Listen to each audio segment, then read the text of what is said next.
തെയ്യം ആടുന്നവരൊക്കെ പ്രത്യേക നോമ്പും ആചാരങ്ങളും വ്രതാനുഷ്ഠാനങ്ങളൊക്കെ അനുഷ്ഠിച്ചിട്ടാണ് ഇത് എടുക്കുന്നത്. അപ്പം സിനിമയിൽ അങ്ങനെ തന്നെയായിരുന്നോ? സിനിമ വേറെ, റിയൽ വേറെയാണ്. അങ്ങനെ ഉണ്ടെങ്കിൽ ആദ്യം അതിനെതിരെ പ്രതികരിക്കാൻ നമ്മളായിരിക്കും.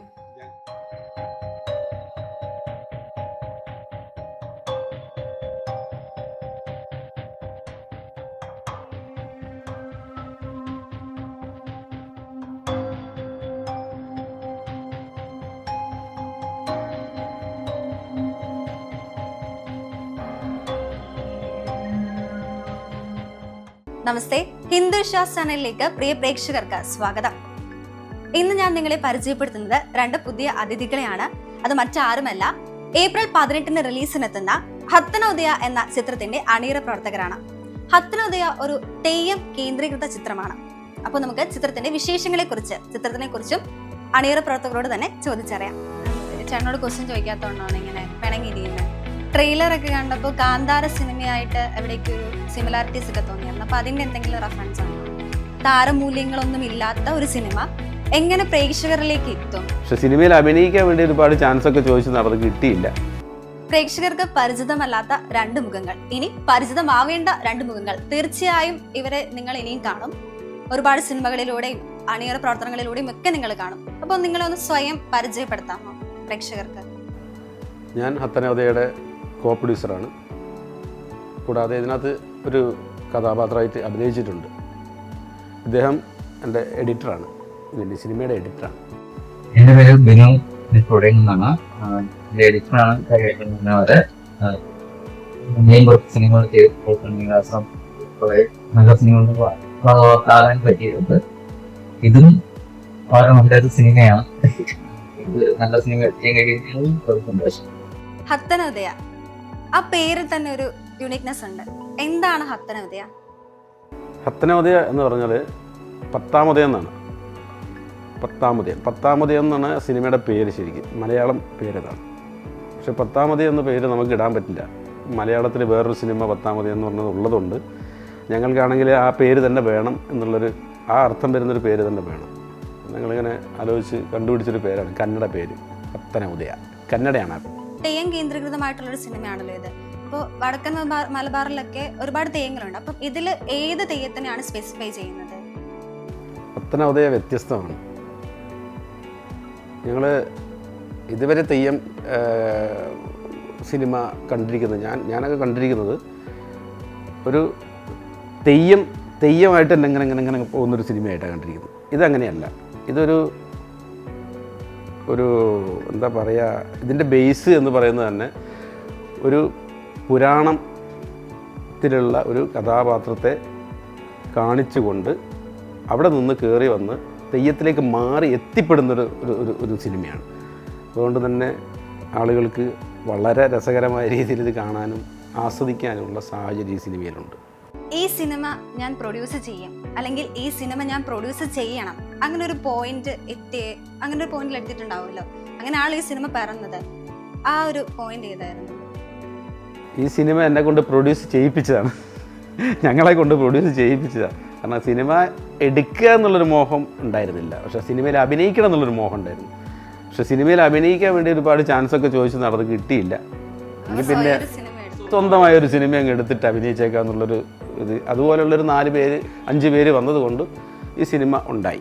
ഇനിയും സിനിമകൾ പ്രൊഡ്യൂസ് ചെയ്യുമോ? ചെയ്യും, എന്തായാലും ചെയ്യും. ഞങ്ങൾ ഇതിൻ്റെ ഇത് കൂടാതെ 2 സിനിമയുടെ വർക്കിലാണുള്ളത്. രണ്ട് സിനിമയുടെ പിന്നെ സ്ക്രിപ്റ്റും കംപ്ലീറ്റ് കാര്യങ്ങളൊക്കെ നമ്മൾ ആക്കി വെച്ചിട്ടുണ്ട്. ഒന്നോ രണ്ടോ മാസത്തിനുള്ളിൽ നമ്മൾ ഇത് ഏതെങ്കിലും ഒരെണ്ണം തുടങ്ങും. തെയ്യം കേന്ദ്രീകൃതമായിട്ടുള്ളൊരു സിനിമയാണല്ലോ ഇത്. ഇപ്പോൾ വടക്കൻ മലബാറിലൊക്കെ ഒരുപാട് തെയ്യങ്ങളുണ്ട്. അപ്പം ഇതിൽ ഏത് തെയ്യത്തിനെയാണ് സ്പെസിഫൈ ചെയ്യുന്നത്? ഏതെങ്കിലും ഒരു തെയ്യത്തിനെ സ്പെസിഫിക് ആയിട്ട് അതിൽ പോർട്രേറ്റ് ചെയ്യുന്നുണ്ടോ? ഒരു തെയ്യത്തിനെ മാത്രം ബേസ് ചെയ്തിട്ടല്ല ഇതിൽ കുറേ തെയ്യങ്ങളുണ്ട്. ആ തെയ്യത്തെയൊക്കെ വ്യക്തമായിട്ട് അതിനകത്ത് കൃത്യമായിട്ട് കാണിക്കുന്നുണ്ട്. പക്ഷേ തെയ്യത്തിന് ഞങ്ങളുടേതായിട്ട് സിനിമയുടേതായിട്ടുള്ള കുറച്ച് രൂപങ്ങളും ഭാവങ്ങളും ഭേദങ്ങളും ഒക്കെ നമ്മൾ മാറ്റി വരുത്തിയിട്ടുണ്ട്. അത്രയും.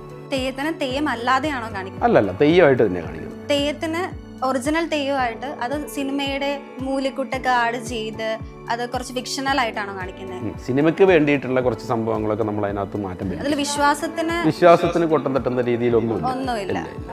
ഉറപ്പാണ്. അങ്ങനെ ഉണ്ടെങ്കിൽ ആദ്യം ഞങ്ങൾക്ക് ഉറപ്പുണ്ട് പ്രതികരിക്കുക നമ്മളായിരിക്കും. ഞങ്ങൾക്ക് ഉറപ്പുണ്ട് ഇല്ല എന്നുള്ളത്. പക്ഷെ ഇനിയിപ്പോൾ അല്ല, ഇപ്പോൾ അങ്ങനെ നമ്മളിപ്പോൾ എമ്പുരാൻ സിനിമ തന്നെ നമ്മൾ മാധ്യമങ്ങൾ ഒരുപാട് കൊട്ടിഘോഷിച്ച് ഒരുപാട് ഹൈപ്പ് കൊടുത്തൊരു സിനിമയാണ്. പക്ഷേ അതിൽ അവർ ഒളിപ്പിച്ചു വെച്ച ഒരു ചതി നമ്മൾ ആരും അറിഞ്ഞിരുന്നില്ല. സിനിമ ഇറങ്ങിയതിന് ശേഷമാണ് നമ്മൾ അതിൽ ആ ഒരു ചതി മനസ്സിലാക്കിയത്. അതുപോലെ തന്നെ എന്തെങ്കിലും ഒരു നിഗൂഢത ഇതിൽ ഒളിപ്പിച്ചു വെച്ചിട്ടുണ്ടോ? ഇത് ഒരു സിനിമ അല്ലെങ്കിൽ ഒരു പ്രൊഡക്റ്റിനെ എല്ലാവരും ഒരേ രീതിക്കല്ലല്ലോ കാണുക. എല്ലാവരും വ്യത്യസ്തമായ കാഴ്ചപ്പാടിലൂടെയാണ് കാണുന്നത്. അപ്പോൾ ഞങ്ങൾ കാഴ്ചപ്പാടിൽ ഇതുവരെ ഒന്നും അങ്ങനെ വെച്ചിട്ടില്ല. ഇനിയിപ്പോൾ ആർക്കെങ്കിലും അങ്ങനെ തോന്നുന്നുണ്ടെങ്കിൽ ആ സമയത്ത് നമുക്ക് അതിന് വേണ്ടതായിട്ടുള്ള കാര്യങ്ങൾ ചെയ്യാൻ പറ്റും. നമുക്ക് കണ്ടറിയാം. ഈ നിലവിൽ വിശ്വാസത്തിന് കോട്ടം തട്ടുന്ന ഒന്നും സിനിമയിലില്ല എന്നുള്ളതാണ് ഞങ്ങളുടെ. ഞാൻ കേട്ടിട്ടുണ്ട് ഈ തെയ്യം ആടുന്നവരൊക്കെ പ്രത്യേക നോമ്പും ആചാരങ്ങളും വ്രതാനുഷ്ഠാനങ്ങളൊക്കെ അനുഷ്ഠിച്ചിട്ടാണ് ഇത് എടുക്കുന്നതെന്ന്. അപ്പം സിനിമയിൽ അങ്ങനെ തന്നെയായിരുന്നോ? സിനിമ വേറെ, റിയൽ വേറെയാണ്. അതിനകത്ത് അതേ പറയാനുള്ളൂ. അല്ല, സിനിമയിൽ അപ്പം ആചാരങ്ങൾ അനുഷ്ഠിക്കാതെയാണോ ചെയ്തത്? അത് സിനിമയായിട്ടാണോ ചെയ്തത്? സിനിമയായിട്ടേ നമുക്ക് ചെയ്യാൻ പറ്റുള്ളൂ. സിനിമയെ ജീവിതത്തിലേക്ക് എന്തായാലും കൊണ്ടുവരാൻ പറ്റില്ല. ആചാരങ്ങൾ അനുഷ്ഠിക്കാതെയാണോ ചെയ്തിരിക്കുന്നത്? അങ്ങനെ പറയാൻ പറ്റില്ല. ആചാരങ്ങൾ അത് ഒരു സമയം ആചാരങ്ങൾക്കും പ്രാധാന്യം കൊടുക്കണമല്ലോ. തെയ്യം കെട്ടുന്ന ആള് തന്നെയാണ് ചെയ്തിരിക്കുന്നത്. വിശ്വാസത്തിന് യാതൊരു തരത്തിലുള്ള കോട്ടം സംഭവിച്ചിട്ടില്ല.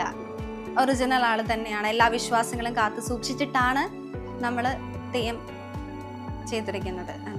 ഇപ്പോൾ ഇതിൽ കാസ്റ്റിംഗ് ഒക്കെ എങ്ങനെയായിരുന്നു? അവിടെ തന്നെയുള്ള ആളുകൾ, ഇപ്പം തെയ്യം ആയതുകൊണ്ട് ആ പ്രദേശത്തുള്ള ആളുകളെയാണോ ചൂസ് ചെയ്തത്, അതോ എങ്ങനെയായിരുന്നു അതിൻ്റെ അഭിനേതാക്കളെ തിരഞ്ഞെടുത്തതൊക്കെ? അഭിനേതാക്കളെ തിരഞ്ഞെടുത്തത് ഇതിൽ അഭിനയിക്കാൻ വേണ്ടി താല്പര്യപ്പെട്ടിട്ടാണല്ലോ ഈ സിനിമ ഉണ്ടാവുന്നത്.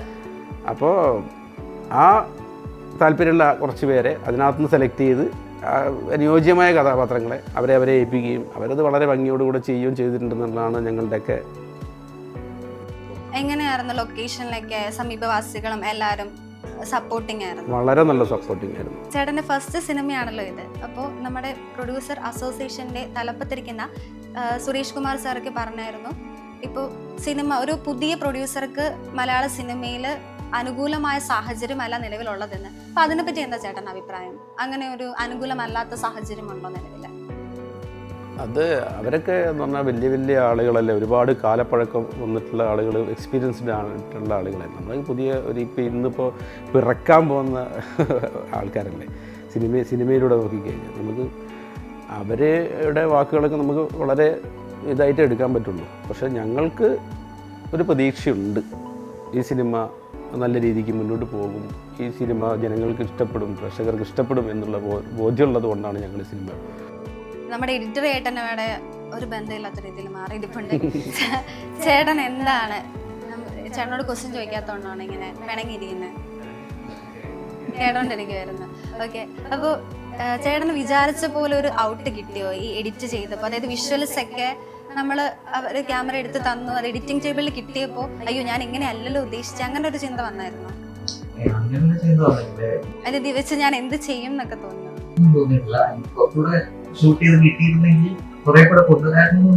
കുറച്ചും കൂടെ ബെറ്റർ ആക്കായിരുന്നു. ചിത്രത്തിലെ ഗാനങ്ങളെ പറ്റിയിട്ട് പറയാവോ? ആരൊക്കെയാണ് പാടിയിരിക്കുന്നത്? പ്രശസ്ത ഗായകരൊക്കെ പാടിയിട്ടുണ്ടല്ലോ. 4 പാട്ടാണ് ഇതിനകത്തുള്ളത്. ഒന്ന് പാടിയിരിക്കുന്നത് ഞാൻ പറഞ്ഞ പോലെ ഈ വൈക്കം വിജയലക്ഷ്മിയാണ് ഒരു പാട്ട് പാടിയിരിക്കുന്നത്. പിന്നെ സിത്താര കൃഷ്ണകുമാർ, പിന്നെ സാമു ലബി, ഇവരാണ് ഇതിൻ്റെ. ഇതുപോലൊരു സിനിമ അധികം താരമൂല്യങ്ങളൊന്നും ഇല്ലാത്ത ഒരു സിനിമ എങ്ങനെ പ്രേക്ഷകരിലേക്ക് എത്തും, അതെങ്ങനെ അവർ സ്വാധീനിക്കും എന്നൊക്കെ ചിന്തിച്ചിട്ടില്ലേ? ഇതൊരു കൊമേഴ്ഷ്യൽ പടമായിട്ട് എടുക്കാമായിരുന്നല്ലോ. ഇതൊരു കൊമേഴ്ഷ്യൽ പടമായിട്ട് എന്തുകൊണ്ട് എടുക്കാഞ്ഞേ? കലാമൂല്യമുള്ള സിനിമകൾ എപ്പോഴും പ്രേക്ഷകർ, ജനങ്ങൾ ഉൾക്കൊള്ളും. ആ ഒരു ഉത്തമ വിശ്വാസം ഞങ്ങൾക്കുള്ളതുകൊണ്ട് ഞങ്ങളിതുമായിട്ടും ധൈര്യമായിട്ട് മുന്നോട്ട് പോകുന്നു. ഒരു കലയുടെ പുറത്താണ് സിനിമ എടുത്തിരിക്കുന്നത്. അപ്പം ഇനി കലയിൽ തന്നെയാണോ കേന്ദ്രീകരിക്കാൻ പോകുന്നത്, അതോ ഇനി ഒരു കൊമേഴ്ഷ്യൽ പടം വരുമായിരിക്കുമോ നിങ്ങളുടെ പ്രൊഡക്ഷൻസിൽ നിന്ന്? എന്തായാലും ഞങ്ങൾ സിനിമ ചെയ്യുന്നുണ്ട്, ഇനിയും സിനിമകൾ ചെയ്യുന്നുണ്ട്. അത് ഏത് തരത്തിലുള്ളതെന്നുള്ളത് നമുക്ക് ആ സമയങ്ങളിൽ നമുക്ക് പറയാൻ പറ്റും. എന്തായാലും അത്രേ ഉദയ സിനിമ അത് കാണണം. അതുപോലെയുള്ളൊരു ഒരു സ്റ്റോറിയാണത്. എല്ലാത്തരം പ്രേക്ഷകരും കാണാം. കുഞ്ഞുകുട്ടികൾ മുതൽ കുഞ്ഞുകുട്ടികൾക്ക് കാണാമെന്ന് നമുക്ക് പറയാൻ പറ്റില്ല. കാരണം ഇതിൻ്റെ സെൻസർ ചെയ്തിരിക്കുന്നത് UA16+ സർട്ടിഫിക്കറ്റാണ്. അപ്പോൾ നമുക്കത് പറയാൻ പറ്റില്ല. പക്ഷെ അത് കണ്ടിട്ട് മറ്റുള്ള പിന്നെ കുടുംബ ചിത്രമാണ്, അത് കണ്ടിട്ട് പ്രേക്ഷകർ വിലയിരുത്തട്ടെ. കുടുംബ ചിത്രമാണ്, കുടുംബ ചിത്രമാണ്. എല്ലാ ഇമോഷൻസും വരുന്നുണ്ട്, എല്ലാം വരുന്നുണ്ട്. പ്രണയം വരുന്നുണ്ട്, പിന്നെ അതിനകത്ത് പിന്നെ എന്താ പറയുക, എല്ലാ രീതിയിലുള്ളയും ഇത് വരുന്നുണ്ട്. ഫൈറ്റ്സ് ഒക്കെ വരുന്നുണ്ട്. ഫൈറ്റ് ഉണ്ട്, സോങ് ഉണ്ട്, പ്രണയമുണ്ട്. ട്രെയിലർ ഒക്കെ കണ്ടപ്പോൾ കാന്താര സിനിമയായിട്ട് എവിടേക്ക് ഒരു സിമിലാരിറ്റീസ് ഒക്കെ തോന്നിയായിരുന്നു. അപ്പൊ അതിന്റെ എന്തെങ്കിലും റെഫറൻസ് ഉണ്ടോ? കാന്താര സിനിമയോടൊക്കെ പറഞ്ഞിട്ടില്ല, പക്ഷെ നമ്മുടെ സിനിമയുടെ ഒരു മൂഡും സിനിമയുടെ വേഗം ഒക്കെ ഒക്കെ കൊമേഴ്സ്യൽ സിനിമയുടെ വേഗമാണ്. അതുകൊണ്ട് തന്നെ തെയ്യം വരുന്നത് കാന്താര ലൈഫ് മൂവി എന്നൊക്കെ നമുക്ക് പറയാൻ സാധിക്കും.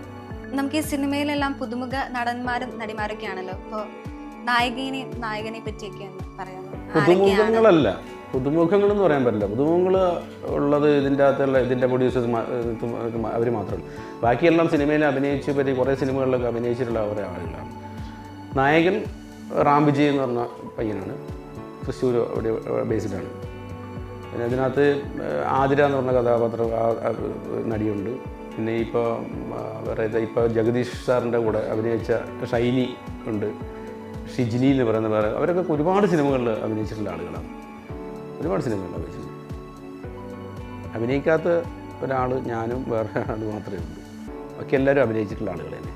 ചേട്ടൻ ഇതിൽ ഏത് കഥാപാത്രത്തെ അവതരിപ്പിക്കുന്നത്? ഞാനൊരു ഇൻസ്പെക്ടർ എന്ന് പറഞ്ഞ കഥാപാത്രം. ഇൻസ്പെക്ടർ. അപ്പോൾ ഒരു സിനിമയിൽ 2 റോള് ചെയ്യുമ്പോൾ അതിൽ എന്തായിരുന്നു ഡിഫിക്കൽറ്റി? ഒരു പ്രൊഡ്യൂസർ എന്ന നിലയിലും ഒരു ആക്ടർ എന്ന നിലയിലും രണ്ട് തട്ടിൽ നിൽക്കുന്നതാണല്ലോ. അപ്പം ഇതിൽ ഏതായിരുന്നു കുറച്ചും കൂടി കംഫർട്ടബിൾ? ഒരു പ്രൊഡ്യൂസർ ആയിരുന്നു, ആക്ടർ ആയിരുന്നു? പ്രൊഡ്യൂസർ എന്ന് പറയുന്നത് എൻ്റെ മനസ്സിലുണ്ടായിരുന്ന സാധനം. അതായത് ഞാനത് ചെയ്യണം എന്നുള്ള ഒരു ഉത്തരവാദിത്വം ഉണ്ടായിരുന്നു. കാരണം എൻ്റെ കൂടെ നിൽക്കുന്ന ഒരു 10, 70, 80, 85 പേരുണ്ടായിരുന്നു. അവരെ ആ ഒരു ടൈമിൽ എൻ്റെ കൂടെ തന്നെ നിൽക്കേണ്ട ആളുകളാണ്. അപ്പോൾ അവരെ പ്രൊട്ടക്റ്റ് ചെയ്യുന്നതോടുകൂടെ തന്നെ അഭിനയിക്കുക എന്നുള്ളൊരു റിസ്ക് ആയിരുന്നു അത്. പക്ഷേ ഞാൻ അഭിനയിച്ചിട്ടുണ്ട്. അത് എത്രത്തോളം ആയിട്ടുണ്ടെന്നുള്ളത് എനിക്ക് പറയാൻ പറ്റില്ല. എന്നെ കൊണ്ട് കഴിയുന്ന രീതിയിൽ ഞാൻ ഈ സിനിമയ്ക്ക് വേണ്ടിയിട്ട് ഞാൻ ചെയ്തിട്ടുണ്ട്. ബാക്കി പ്രേക്ഷകർ വിലയിരുത്താൻ. ഹത്തനോദയ മലയാളത്തിൽ മാത്രമാണോ റിലീസ് ചെയ്യുന്നത് ഇപ്പോൾ? ഏപ്രിൽ 18 മലയാളത്തിൽ മാത്രമേ ഉള്ളൂ.